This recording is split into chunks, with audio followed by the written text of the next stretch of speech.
Good afternoon, y'all. I fixed to shuck some corn for tomorrow for Father's Day, so I thought I'd sit out here with you just a little while and do some shucking. I've got outside because I don't want to make a mess in the house. See some cars going by, and when you got a bad spot, you just do that out. But anyway, this is Silver Queen corn. This was one of my husband's favorite kinds. He always loved Silver Queen. And what I'm going to do is I am going to shuck it all. And I've got a pan of water right down here. And I put it in my water because I don't want it to dry out and everything before I can get to it. But I'm going to cut this off the cob tomorrow. And we're going to have some fried corn. And I know y'all remember how good that is from your granny fixing it years ago. But anyway, my daddy, his favorite kind of corn was field corn. And I saw that some of y'all wrote in today and said you had some great field corn. Uh-oh, that's got a little rotten spot on the end. That doesn't matter. You just cut that right off and it'll be good. It will have plenty. But anyway, let's see. They make a corn. I'm trying to get all my silks off, and I've got my good sharp knife here that I just cut that end off. Just kind of go around like that. See how easy it is? And cut it off, and then we're going to fry it in the morning or at some point. It'll be in the morning because I've got to get it ready for Father's Day. But anyway, at the farmer's market today, I bought me some peas. They're called white peas or little lady peas. My mother-in-law used to call those her Sunday pea. She would do the dark peas like Purple Hull and Crowders. She would do those through the weekday and make some good cornbread and everything with it. And then on Sunday, she would have her little white pea. I personally prefer the dark peas. I like Purple Hull and Crowders better than the white pea, but that's what I bought today because she had them already shelled in that little sack. I know y'all saw it.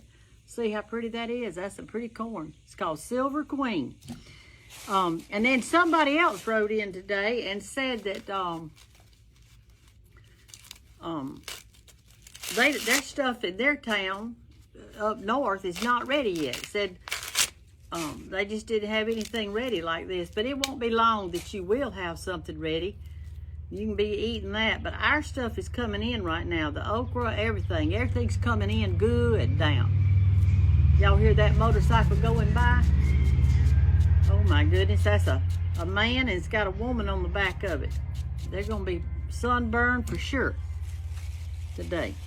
But I only bought a dozen ears, and I can't even tell you how much I paid for it because I'm not sure. I can't remember. But I'll tell y'all a story about this corn.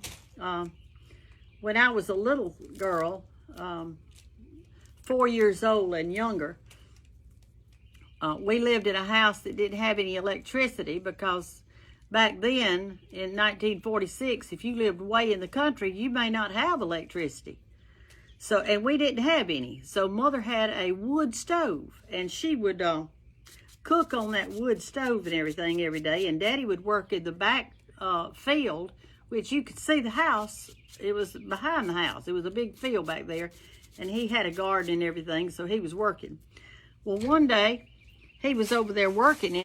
Hey, y'all, I'm back. The phone rang, and you know my video stops when the phone rings. So anyway, I think I was telling you about my daddy in the field and Mother was at home cooking.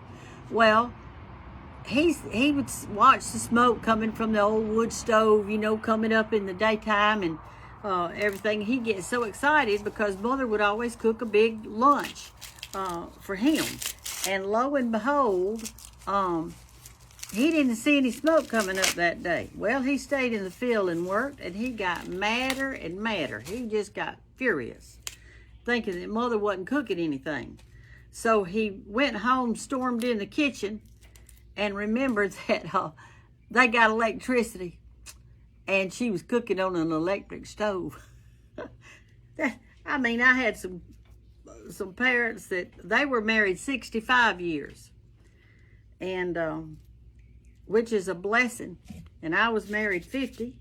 They were married 65, or it might have been more than that. I seemed like it was more than that. I believe it was more like 67. I'd have to go back and look that up and see. But anyway, a long time. And so anyway, they got electricity for the first time in that old house. It was the kind that had a dog trot thing through the middle, and then you had 2 big rooms on each side, and both the rooms had fireplaces. That's how they kept warm. As a matter of fact, Mother said when I was born that I slept with them, and she slept with my diaper under her head to keep it warm, so that in the middle of the night when it was real cold, she could change me in the bed and I wouldn't get cold. Isn't that something? That's when you had cold houses and people didn't have much. And I was born in 46, so that tells you about how that was. And usually in those old houses like that, you only had one light in a room, and it was on a drop cord coming straight down through the center with a light bulb on it. And when you turned it on, when you pulled that little string to turn on the light would move because you had pulled it, so it would swing back and forth for a few minutes. And at night, it made shadows all over the room, just bouncing shadows. And for little kids, that was kind of scary to have all those shadows bouncing around in the room like that. But it was a mess. But when they got electricity, Daddy went to town. He sold a cow and bought Mother a radio. So she was so excited, and she listened to that radio. Y'all remember the Amos and Andy shows? That was a good show. Very entertaining. Wonderful show. I wish we could get that back. I loved it. I watched some of them when I was growing up, the Amos and Andy shows. You know, sometimes you'll have a little rotten spot on the end of corn. There's a worm it's called a corn worm. I hope I don't cut myself. Some of y'all worry about me and my knife. But anyway, that's kind of how that went. I don't like but a few more ears right here, and I'm gonna have all this done.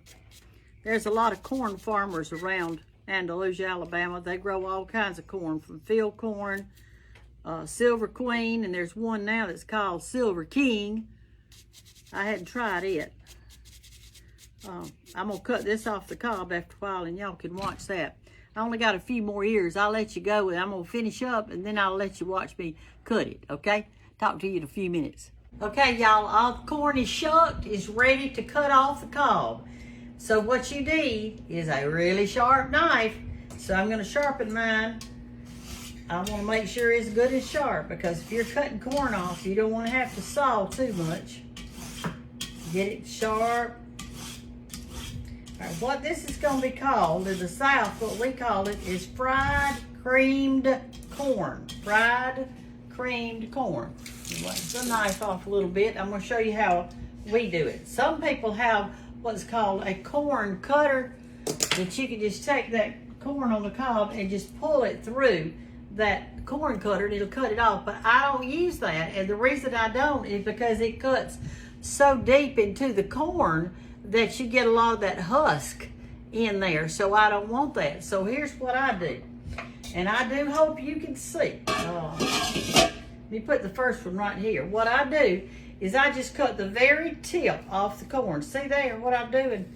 I'm just sliding. My knife is so sharp that I'm just barely cutting the tip off. See that little tiny tip I'm cutting off? Okay, you go around like that and you cut off the tip. And it's a messy job, but it's a good job to have this corn like that. What we would usually do is we would get out in the all right, now once you go all the way around it, see I've cut the tip off, then you cut just a little bit deeper, not real deep. See how can you see that? How I'm doing it? I'm cutting off the next layer, and I'm gonna go all the way around it like that. Just barely go around it and barely cut off the next layer. And I've guided it with my thumb. My thumb is actually laying on the corn so that I can judge how deep I'm going. You don't want to do like this. Your thumb needs to be on the corn. Okay, so when you go all the way around like that, then you scrape the cob, and that gets all that good juice out and extra stuff. So you start at the top and look at that stuff coming out. You see there? And you go all the way around it like that.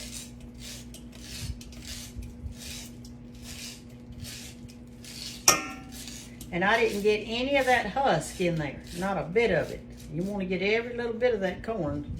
You don't want to waste any, that's for sure. And it takes a lot of cobs to equal a mess of corn. All right, there's a cob. You can see how I've scraped everything out of it. There's nothing left in it. And then you go to your next piece right here. Cut the tip off. My thumb is my guide. Keep your thumb on the corn. That's very important. Do not do this, because you can't, it just won't work. Put your thumb there and just pull. And make sure you've got a sharp knife, or you're going to be doing like this the whole time. So get a really sharp knife and then cut. All right, now I'm going around my next layer, and I'm going to cut just a little bit off. Not much. Not much at all. Now I can't watch y'all while I'm doing this and talk too much, because I don't want to mess up. I don't want to mess up on this fine Silver Queen corn. All right, you do like that, and then it's time to scrape it like this. Now, what we used to do in the, and I still do it when I think about it, we like a fat back or streak of lean. And what you do is you fry a little piece of fat back or a little piece of streak of lean, and you put that in, you fry it, and then you're going to put your corn in that grease, and you put a little bit of water. And sometimes if the corn is real fresh and not fully mature, you may have to put just a little bit of a flour slurry in there, maybe a teaspoon or two, just to make it thick. You don't want it too thick, but see how I'm just cutting the barely tip off of it? I go all the way around. Okay, I've done the tip. Now I'm gonna go back with a, so you're cutting it twice, but you're just not getting all that old husk in there. Okay.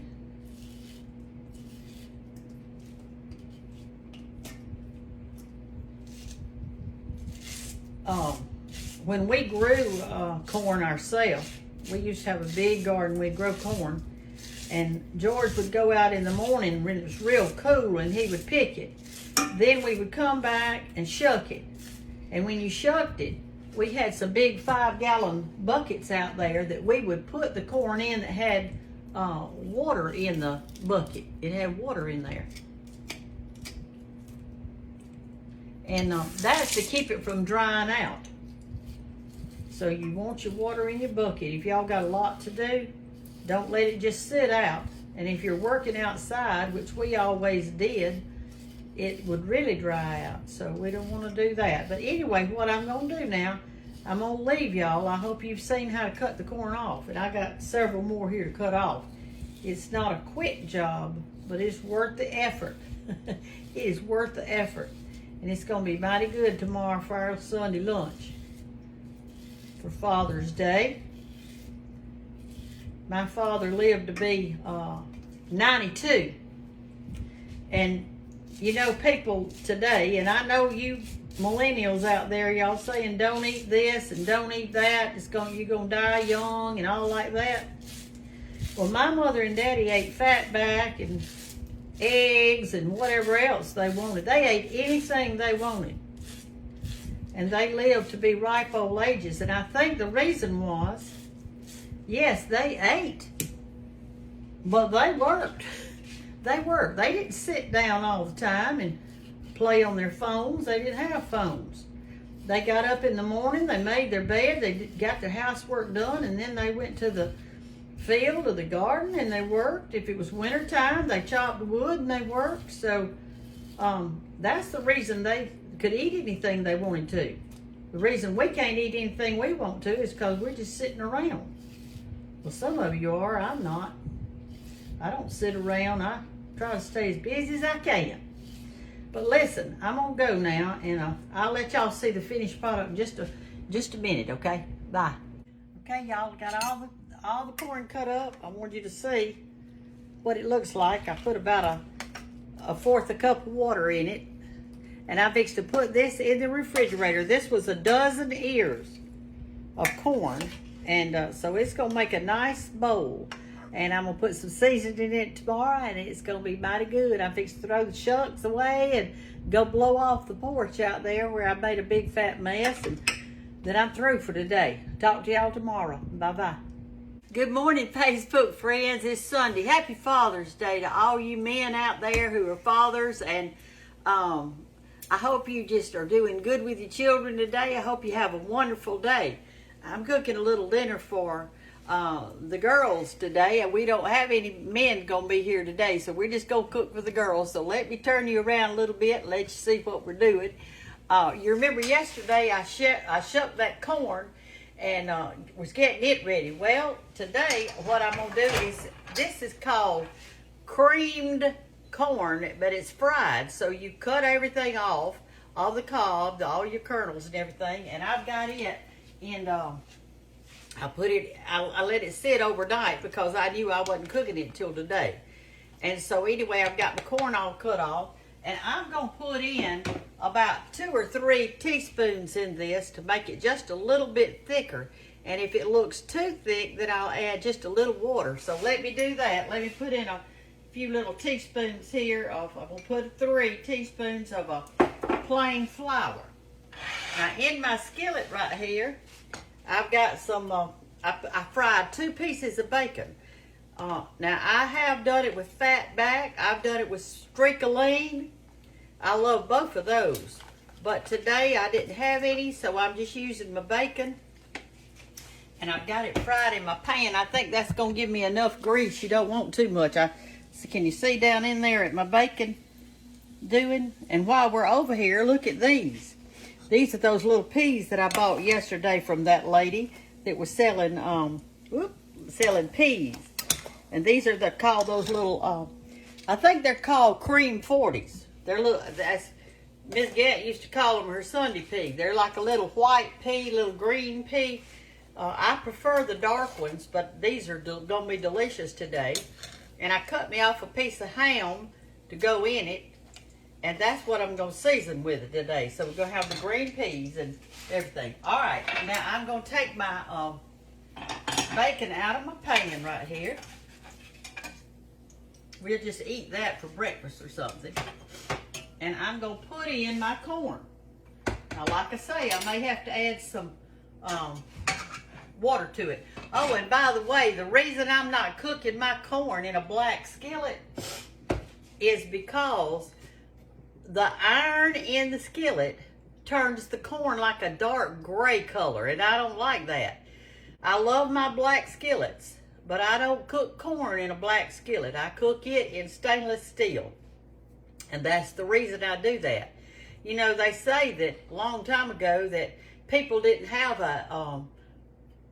an iron shortage in their blood, and it was because everybody was using black skillets. And you know, every time you use black skillets, you get a little iron out of that skillet into your food, especially if it's tomatoes or something like that. But anyway, okay, because they're real acidy. But I'm going to put in my corn now, and maybe you can hear it sizzle a little bit. You hear that? All right, let me get all of it. I don't want to waste a single bit of this corn now, I'm telling you. Not a bit. And we're going to fry this real slow, and you don't have to cook it long now, just a few minutes, because corn it doesn't take long. All right, I'm going to stir that around there, and you want to make sure it doesn't stick. You know, corn has a tendency to stick, and I think I need just a little bit of water, so I'm going to go over there and get it. Let me get me some water.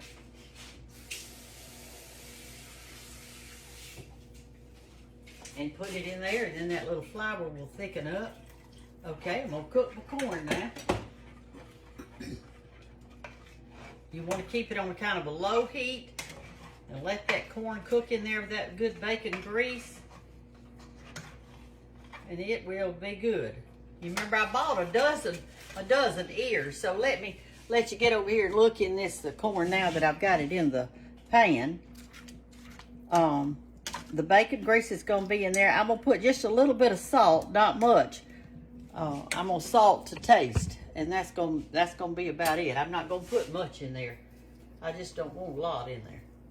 Okay, so today for Sunday lunch, we're going to have creamed corn, white peas, which I need to turn up. We're going to cook a big ham. I've got it over here. You can go over here and see, but just excuse my kitchen because I'm telling you, I've been working this morning. This is the ham we're going to have. This big ham today. I'm going to cook it in the oven. I'm fixing to put it in right now in just a minute. And we're going to have a lemon icebox pie. And I'm going to show y'all I'm going to make another one this afternoon. I'll show you how to do that. And some cornbread and some sliced tomatoes. So that's what we're going to have for lunch today. Sounds good, doesn't it? Sounds good. Listen, y'all, have a great Father's Day. I mean, where would we be without Father's influence and their guidance and everything? And you know, Scripture tells us that the Father is the head of the household. So I hope that you're leading your family in the right ways, fathers, because you are the head of the household, and Christ is the head of the family and you. So it goes Christ, Father, and then the family as far as leadership and love and guidance. So I'm going to leave you with that. God bless you all. Have a happy Father's Day. Bye. I'm back. I forgot to tell y'all one very important thing. When you're cooking creamed corn, you just about got to stand there and stir it. It will stick really, really quick, and that make it scorch. So make sure you do that. I thought about that after I turned my video off.